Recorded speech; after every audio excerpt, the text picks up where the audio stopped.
कल्पना आहे प्रयागराज येथे मकर संक्रांती पासून तर महाशिवरात्री पर्यंत 10 कुंभस्नानाचे पर्व चालू आहे।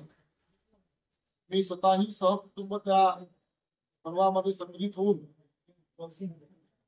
गंगा स्नान करून आलो। ती कल्पना आली की बा त्रिवेणी संगमावरचं पवित्र जल आपण खंडाळ्यात आणून जे लोक प्रयागराज येथे जाऊ शकले नाही अशा लोकांना या गंगा जल स्नानाचा फायदा मिळवून द्यावा या उद्देशाने उद्या महाशिवरात्रीच्या पावन पर्वावरती खंडाळा भैरवेश्वर मंदिर परिसरामध्ये आम्ही गंगाजल पूजन आणि गंगाजलद्वारे त्रिवेणी संगमाच्या जलद्वारे लोकांना स्नान अशा कार्यक्रमाचं आयोजन केलेलं आहे।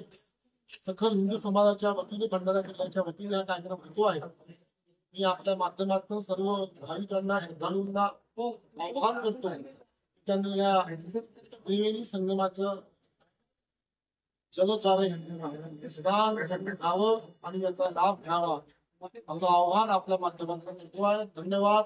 जय श्रीराम।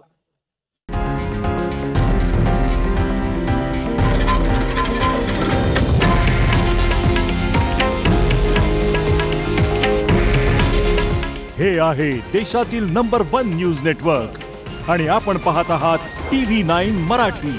काळजी तुमची, हित महाराष्ट्राचं।